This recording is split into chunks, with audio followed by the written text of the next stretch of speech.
Good morning, good evening, and good afternoon, wherever you are in the world, and welcome to the infinite way where spirituality meets humanity. And it brings me great pleasure to introduce Carlos Concepcion, except I'm not going to introduce him because this is part two, continuation of a dialogue that we've been having about LaserEduLogics. And where we left off was the introduction of LaserEduLogics as it pertains to just an overview of building to get to the foundation. And so today, I'd like to bring forward Carlos Concepcion to lay the foundation of LaserEduLogics. Welcome, Carlos. Thank you, Enolia. It was a great pleasure doing the introductory podcast, and I'm really joyful to present these ideas I've been cultivating for over 50 years to your audience, and that this, as we had spoken last week, LaserEduLogics is a trivium of three major disciplines that meet the laser and as the most powerful light in the universe, um, discovered by Einstein and formalized by the whole photonic industry today, and the education, the open educational movement, the educational movement, open educational resource community as the second part of this triangle that opens up humanity, that gives humanity the opportunity to be fully educated, something that has been suppressed and ignored for centuries, for millennia, for thousands of years since the master slave system was established. Today, in the new age of Aquarius, as some would say, the equality of conditions are now appropriate to enable us to illuminate the whole of humanity. So the whole of humanity can now participate in the full development of their competencies, their capabilities, their potential. And that's laser and EDU. And the logics, the reason why it's a plural is because logic in essence is one. It's the source of the third part of the trivium, which is, the second part of the trivium, which is grammar, logic, and rhetoric. And it pertains to the mind's capacity to organize and process knowledge. Okay, so what has happened was that it branched out, it fragmented into all the different subcategories of knowledge. And so in philosophy, we bring it back to its source, which is the human mind's ability to make judgments, to find the truth, and to lay the foundations of proper thinking. So we explore in this project all the whole spectrum of the different types of logic, and then bring it back to the unifying principle, which is the human consciousness. And so I have this key question that I want to ask you. Okay. Yes. I would love for you to introduce the foundationary pieces of the grammar part of LaserEduLogics. So we have the linguistic trivium, right? We have the rhetoric, we have the logic, we have the grammar, and then we have like the Pythagorean Quadrivium. Okay, we have the arithmetic, the geometry, the music theory, and the astronomy. Okay, how do these areas integrate, and why do they differ from, let's say, the fine arts of a trivium, or the transitive arts, or the utilitarian arts? Share with us the difference and why that area lays the foundation. Yes. Well, it goes way back to Plato's notion of of innate knowledge.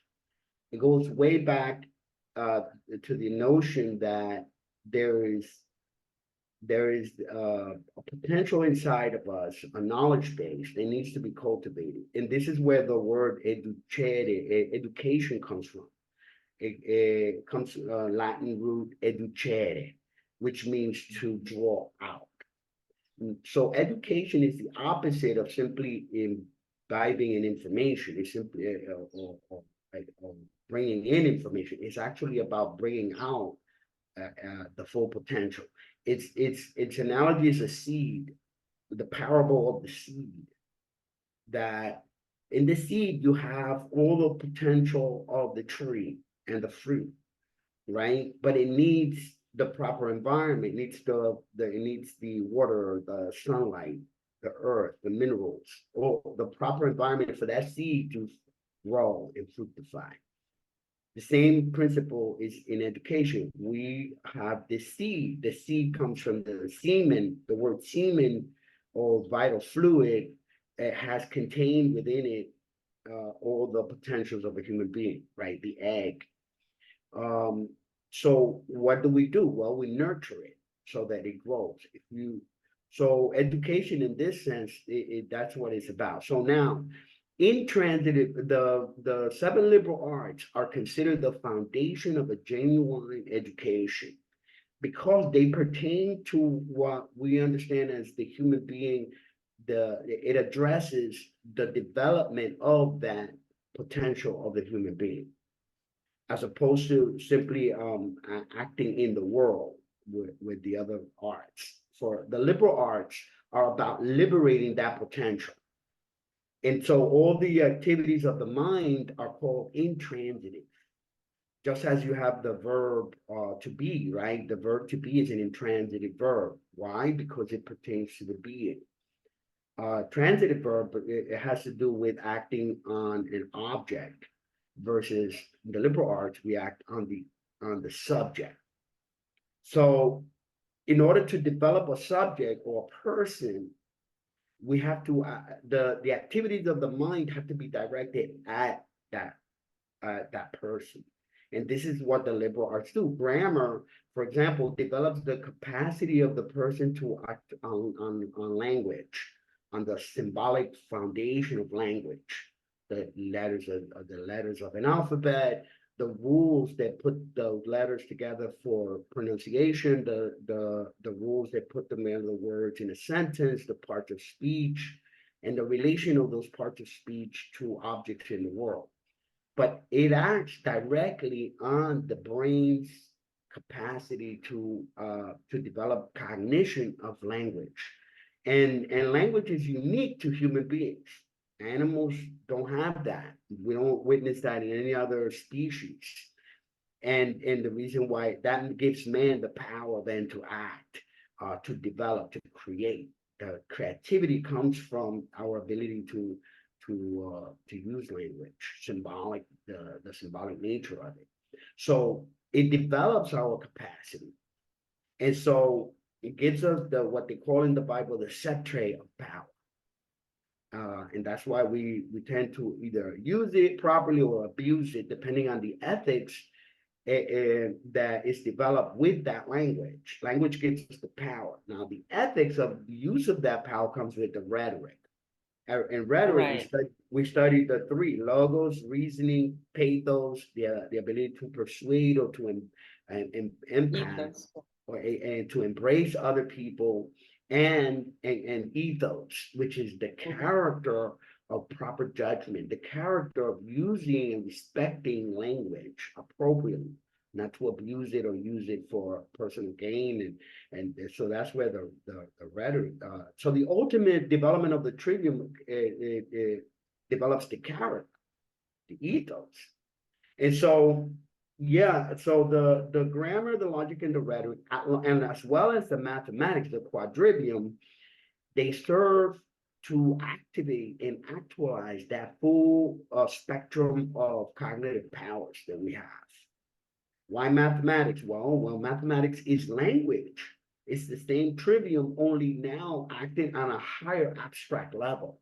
It's the abstraction of that linguistic foundation. So it's language, but at a very high level, at a higher level. That's why you cannot go to the quadrivium without the trivium. And this is a problem that most mathematical school, math in school had. What is one of the worst problems? The word problems. People have, they don't, not only the word problem, but the whole mathematical education is in shambles. In not only in the United States, but worldwide, because they've lost that connection between how do you teach an abstract mode of thinking like mathematics without a linguistically developed person, a linguistically underdeveloped person. You can't. And if you do, it's incomplete. People do math and they don't know why they're doing it, what they're doing. They say that math is the only subject that nobody knows what it's about. That's how abstract it is. You see And I that? love what, yeah, I love what you're saying. And I really want to drive this home when you talk about that the linguistic aspect is really missing because the logic isn't the logic and the rhetoric are not required of us. You know, when you go to school, they're electives. They are parts that maybe you dabble in it, maybe you don't. You don't even have to be bothered with it if you don't want to take it. Okay. So therefore, you know, me coming from a mathematical background, okay, and then also having to program when I was in school. You know, my languages were older, the Pascal, the Fortrans of the world, and you know, the beginning languages, but it laid out the declarative and the imperative knowledge base that I needed to have, right? So then, you know, you're asking what is, you're asking how to, okay, and what is the logic, and does the logic make sense? You know, and then if the logic doesn't make sense, how do I deep dive back in and recreate that framework such that it makes sense and it gets the guess or the outcome that I'm looking for it to target to come to fruition? Right? So what happens with us when we have our professionals missing this basic logic? What happens with us when we have our professionals missing this basic rhetoric? What do you see as the impact of this gap? It's huge. It's huge. We see it in all of society right now. We see professionals all over the world that get specialized in a particular domain, and they become, how you say, funnel or indoctrinated. And this is the difference again between education and indoctrination. Every specialty or every domain of knowledge has a particular doctrine, a doxa, a way of thinking.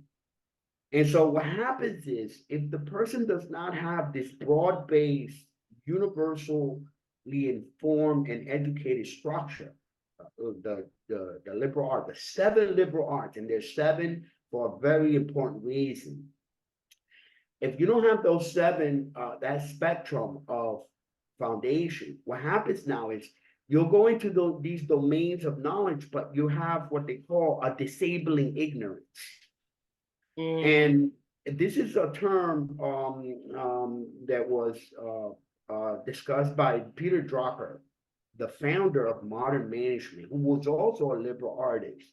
And he created management as a liberal art, a discipline of the liberal arts.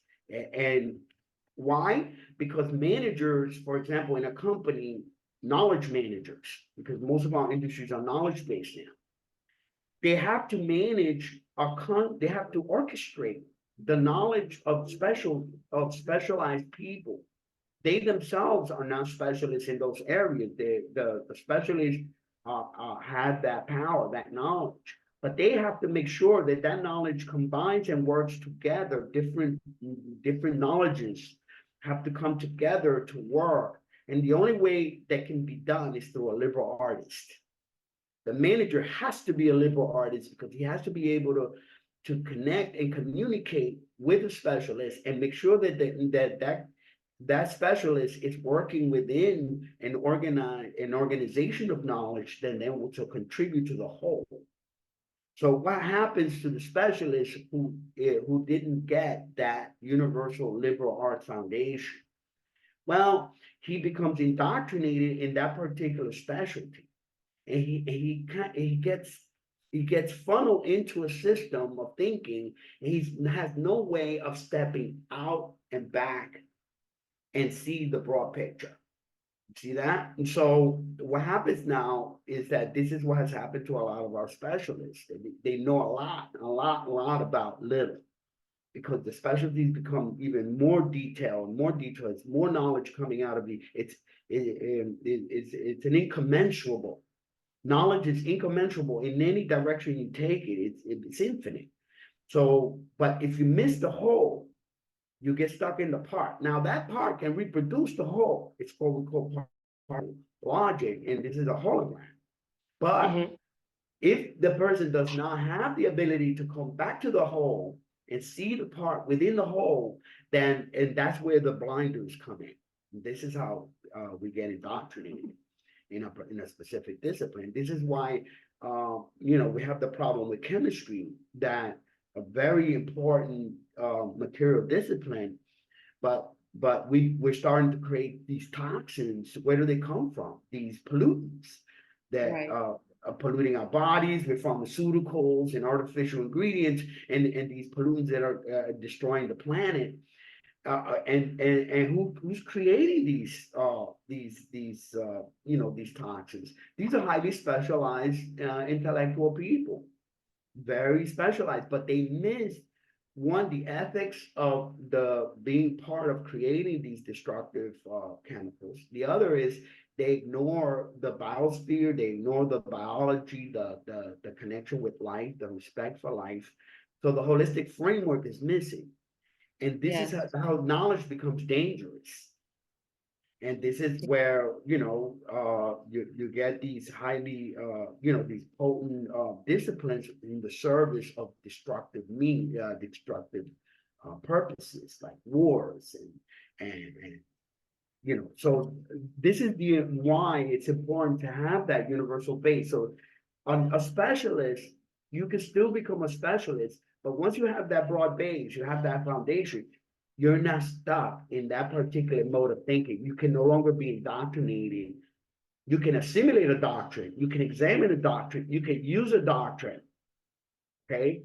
But you're not stuck in it. You're not manipulated by that particular domain. Now you can step back and look at what am I doing contributing to the well-being of society? Am I being a puppet in a system for making money? Am I being used to destroy other people? And why? And should I? You see, once you have that ethical ethos created by a logical and a correctly thinking person, a fully developed person with good judgment and good character can now step back and say, no, I will not lend my competency or my creativity or my capability be used by any particular interest, be it corporate or governmental. You see that? That's where the freedom comes from the liberal arts. And I'm sitting here thinking about the importance of communication and the way that, like, for example, the United States was formed. And as they moved, our history is indicative of slaves or slave labor for that matter, or refugees. And one of the fundamental things that was done is that the language was stripped away, therefore creating a gap. And so I'm sitting here listening to you in terms of the fact that it's missing out of our education, but it's also used as a control point. Because when you don't have the logic and when you don't have the rhetoric to articulate, because you don't have the language skills, all you can do is scratch the surface of the language. And all you can do is barely just survive and exist in the environment that you've been placed in, because you don't have the skill set to be able to function, think, speak articulately, speak eloquently, to suggest what it is that you want to get across. And there are many generations still playing catch up to that. So, how you described it is fundamental, and it's so large of a gap. So with that said, I would love for you to share the impact of what all of this means to us as it pertains to the sage. All right. And I'm going to let you define what sage is. I see Sage software for arithmetic and Yes. geometrical experimentation. Yes. SAGE. It's a E. So well, Sage. I was looking for a mathematical tool for education, for open education. And then I found myself with all these proprietary systems, Maple, these different proprietary systems that limit the use. They put a real high financial tag on the use of these of this knowledge. So I found Sage, created by a professor at Stanford University, and it's in the open educational resource community. In other words, it's an open resource that you can use to develop programs for the Quadrivium, the way I see it. So because the Quadrivium now, remember, we talked about the trivium. If we look at the Quadrivium, which is the traditional esoteric initiatic way of really teaching mathematics, it's the holistic way of teaching mathematics. Something that has been lost because, oh, they were old, whatever. It turns out the old were wiser. Just like Hippocrates is still is wiser than our food consumptions today, and our food recommendations by the elite medical schools. They don't even teach that, how to eat whole food versus fragmented foods. Well, when we lost the tradition of the Quadrivium, we lost the way that mathematics should be learned. Just like when we lost the trivium, we lost the way that language should be assimilated, or educated, or developed. And so we fragmentized, these disciplines, and these you cannot fragment something that's whole. And so what happens now is that we lost. This is one of the fundamental reasons I believe that our education sucks really at mathematical teaching. I mean, look at and New York City is a good example. New York City a few years ago tried to raise the standard of mathematical performance in high schools, right? In elementary, high school, public school system. And they tried to raise it from 55 to 65. You know what happened? They tested those kids and 80% failed. They had to bring it back down to 55. Imagine now the poverty of that performance in mathematics. Yeah. Why? Yeah. Why? Well, if you stop teaching grammar in the 5th grade, the kids don't develop that linguistic competence. You don't never teach them logic, how to think, right, about symbols, because that's where it starts with letters and symbols. If you don't know how to think in symbols, how do you expect them to then abstract to mathematics, which is the higher domain, it's the higher octave of the trivium? You see, and this was the fundamental issue. If you don't teach the trivium, you cannot expect mathematics to be understood, and this is what has happened. So I found Sage as a way, because it's part of what I call the modern trivium or the modern quadrivium, right? Because we have the classical trivium, of course, and this comes from Aristotle, runs through the classical school systems all the way up to today, right?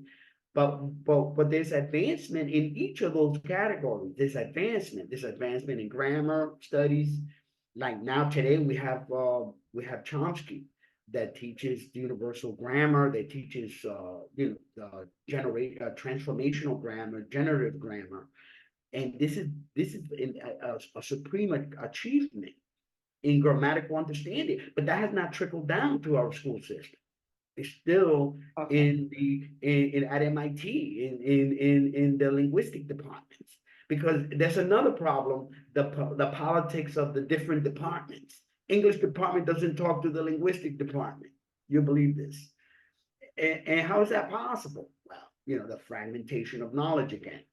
And so the same thing is with the quadrivium and the mathematics, right? Right? These are different domains that are not coming together. And this is the beauty of the trivium and the quadrivium, that you can put all this together. It's interconnected knowledge, holistic knowledge. And so you see how everything connects. Now, sage is part of what I call the modern quadrivium, or the new age quadrivium. Why? Right. Yeah, Right. because traditionally the quadrivium is founded on Pythagoras. Pythagoras was the father of the quadrivium. Okay, he put together those Yes. 4 disciplines, and you had to be an initiate for years to get access to that knowledge. And that knowledge was inherited by Plato. Plato put that in his dialogues, the Timaeus is probably one of the better examples of that, where he put together that knowledge from Pythagoras. Pythagoras got it from the Egyptians, from the Indians. He got it from all over the world. He was a traveling sage, and he synthesized it, but he formalized it. See, that's the difference. Before, all that Yes. knowledge was in symbolic forms, inscribed in pyramids, inscribed in these monuments, but it wasn't formalized. And it wasn't until Euclid and the Greeks that actually formalized the quadrivium, and this is how we then got the seven disciplines. So the same thing was with the trivium. I mean, Paul in Egypt is the father of the liberal arts. The Babylonians invented the characters of the cuneiform tablets, the first known language in recorded history. But they didn't formalize the trivium. It was Aristotle who put it together in a way that it became a foundation for all progress, for all scientific and philosophical progress. He gave us a formal system. And so Plato formalized the Pythagorean quadrivium, and we'll see that throughout history. It was developed by the Romans, and in the first universities in Europe, that's what they worked with. Okay, and so fast forward today, all these disciplines have been advancing. Arithmetic has advanced enormously. The theory of numbers, the geometry, Einstein, non-Euclidean geometries have emerged. Einstein used these geometry to describe the universe. Music theory, harmonics, in advanced physics, all of this is advanced. Now we have the string theory, which utilizes principles of music and vibration, and all these has been advanced, and so is astronomy and astrology has advanced, archaeometry, all these disciplines have advanced, but they all have the same foundation. And so, but the sage, I chose the sage as the appropriate instrument for us, because we want to share openly and freely, free access to this universal body of knowledge that society that we have put forth. The internet has given us this great gift, and all the major universities are participating. UNESCO is participating. All the great bodies of knowledge are all participating in raising the standard of education for humanity. And therefore, all this knowledge base had to be accessible to everybody. So Sage did that with mathematics. I haven't, nobody that I know about has done it with the Trivium, which is what we wanted. Make it Right. an open source courseware, right? An open course Right. system. Because right now the Trivium is very popular in home stuff, in home educated, and so home in private schools, private Christian schools, and in homeschooling, Yes. and on the internet. But it's all very private. And what we need is open and public and Right. make it accessible to everybody. Because once you privatize, what you're doing is you're limiting the scope of who can participate or who has the money to participate, you see. And so, Exactly. Which cuts out a huge cycle of people. Yeah. yeah, it cuts out the majority of people. And so this is where the division starts, the haves and the have-nots, the powerful and the weak, the masters and the slave. That's the whole principle of it. And Yeah. so the way is to make the knowledge accessible to everybody. And this is why open educational resource has had such a powerful concept. It's such a powerful way of empowering humanity. So Yeah. Sage gave us that power to make mathematics to everybody, but it hasn't been how you say integrated into the modern system. It's still Sage is based on Python language, which is the Yes. most successful software, I say computer language, right? Coding language. And even for education, MIT starts all their coursework, all the engineering schools, they start with Python. And why? Because it's the simplest language to learn, and also the way to get into the whole computational thinking world, which I consider the modern trivium. Yeah. Which So is absolutely imperative that people, and one of the comments that you made is that everyone should take a computational class. Everyone should take some kind of logic programming type class to be able to grasp and understand the laying out of an idea so that you can logically connect the parts of that idea to an end result. Okay, so the logical thinking, think uh, uh, elegantly, think of how you want to do it, think of what you want to do, and then visualize the behavior of the systems. So that gives you an opportunity to logically think through from point A to point B, and then how you're going to traverse a journey through that logical system to get the end result that you're looking for. And when I heard you say this, I heard it, and then I was like, okay, yeah, that makes sense. But when I really thought about it, and I understand that in our world, and what do we use, which is computers, phones, and mechanical devices that have logic.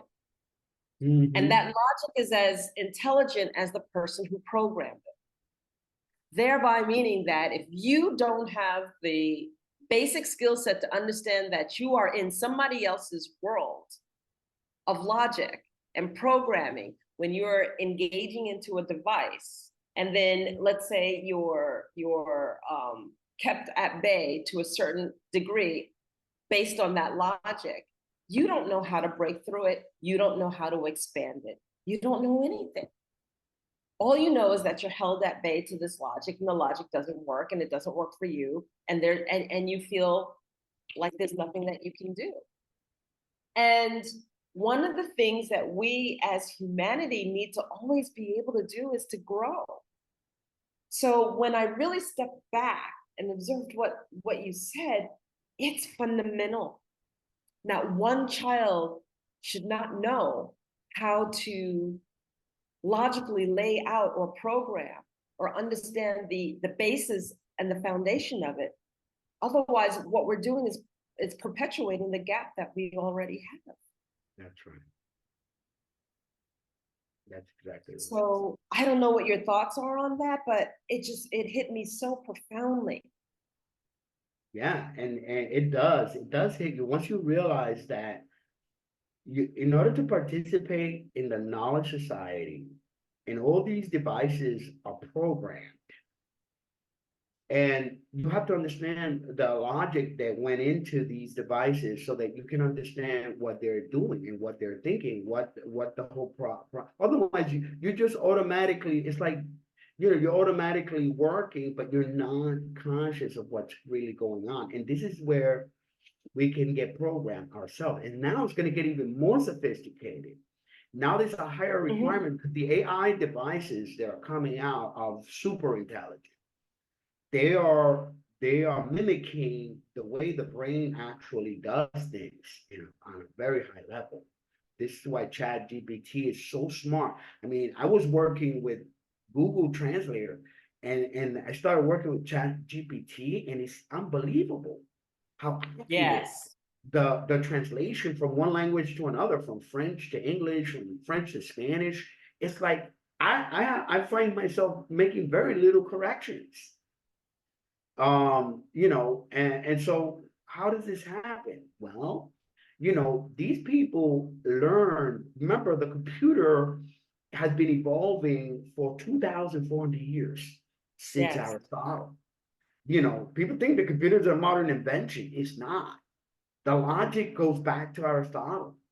The thinking, the formal thinking, the forms in which these things are programmed, they all go back to mathematics and coming back together, zeros and ones, all that linguistics. It's been evolving. So this is why it's important that we learn the classical trivium, so you can know where it came from. It came from us. We are the creators. It came from our brains. And all these systems are doing are mimicking, they're mirroring our own capacity. But what happens when the mirror thinks that it's the one, and the one actually the server in the mirror, doesn't even acknowledge that he's the one.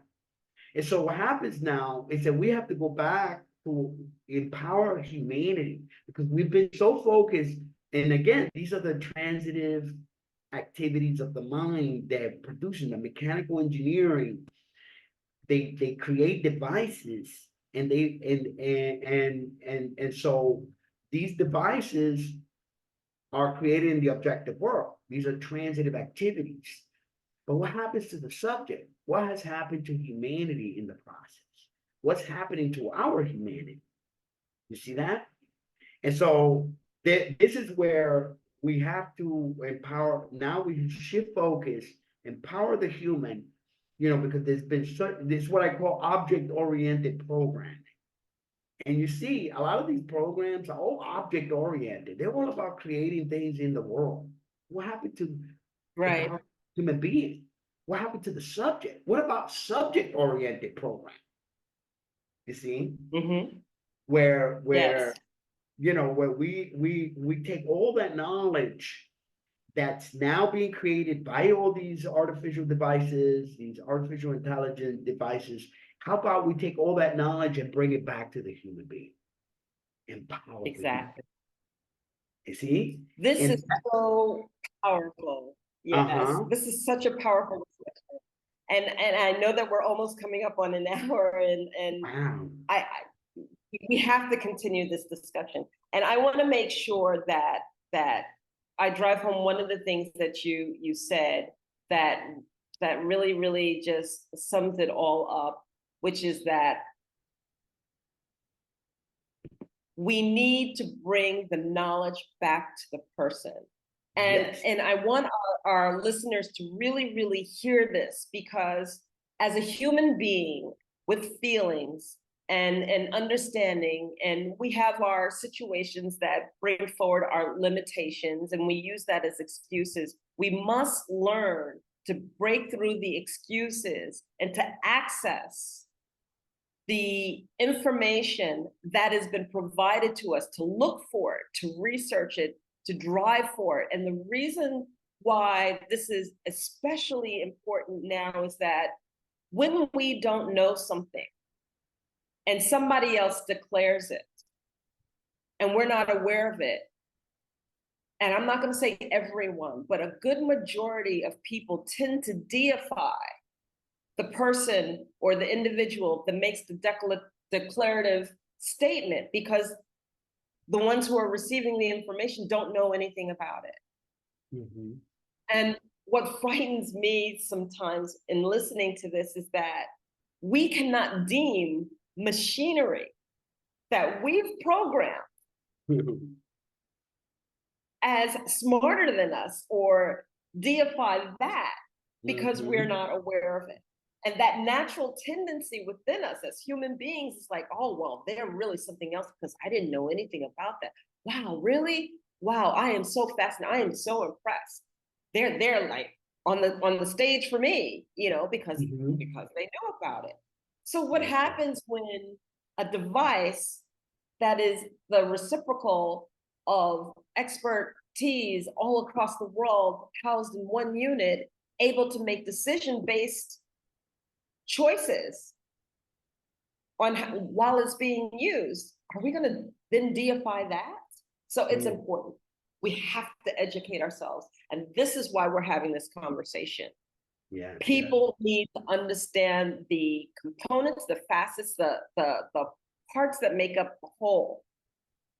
And if we are discussing things that you're not comfortable with while you're listening here on this podcast, I'm going to really, really urge you to take the time and do your homework and research and get the dictionary out and understand what is being said. Take it, read it, reread it again. Have the conversation, even when you're not comfortable for it. Because it is imperative. It is imperative that we keep our knowledge base up and that we keep growing as human beings, because the ones who are doing it are doing the work for us. And then what'll happen is that if you don't, you'll end up living in a world not of your own making. Exactly. Your thoughts? Yeah, you hit it on the money. That's the target. The human being is the source, the most powerful, and is a recipient of the original power that was given to humanity by the Creator. We're co-creators. We're made in the image of God as a supreme being, this supreme awareness, this consciousness, this architect of this universe. And this is where we derive our powers from. But if we forget, or we never learn, or we never really inquire who we are, this is why even in yoga and Kabbalah and in all the most important question is, who am I? Right? And right. That inquiry is what the liberal arts brings to the equation. This is what focuses it. It refines it. It develops that ability to then question the foundation of the universe and the foundation of who we are. And that's really what the work is all about. Once you understand who you are, it's called an ontological self-realization. Ontological, epistemological. Ontological is being, knowledge of being, of your being. Epistemological, knowledge about knowledge. And phenomenological, transcendental self-awareness, self-consciousness. One, to rise above the human ego and then understand God's ego, the Creator. Beautifully stated, beautifully stated. So at this point, do you feel that we've laid the foundation of the education piece in its entirety to our listeners? Well, this knowledge is so vast. The resources that we have available about the history of the trivium and the quadrivium and the liberal arts is so great that there's no way we could cover it in 1 hour conversation. This is the reason why I'm writing about it and sourcing, so that you can document for yourself all the resources that are available and connect to them. And so this is just a focal point of discussion to be able to start the conversation of where this whole work is really all about. Yeah. But yes, in principle, yeah, it's a 7-star. We call it the star of the magician. Magic being mastery of the forces of nature, of the forces within yourself. The spectrum of the 7 colors, the 7 notes of the music spectrum, and the 7 chakras. It's all connected to those 7 liberal arts. So yes, we have laid the foundation. That is the correct foundation. So this is absolutely wonderful. And I'm really excited because we are taking this as building blocks. So this is part 2. Please return for part 3, because In part 3, we're going to be talking about the Kabbalistic system and how it employs the seven liberal arts system, as well as yoga and another way to approach and look at yoga as it pertains to liberal arts. So I'm really excited about this. This has been a wonderful conversation. And could you share with everyone, just if they wanted to reach out to you, if they wanted to have a conversation, or your website, whatever information you want to share? Well, the website is still in development, as we said last time, and that well, through your podcast, I think there's my email.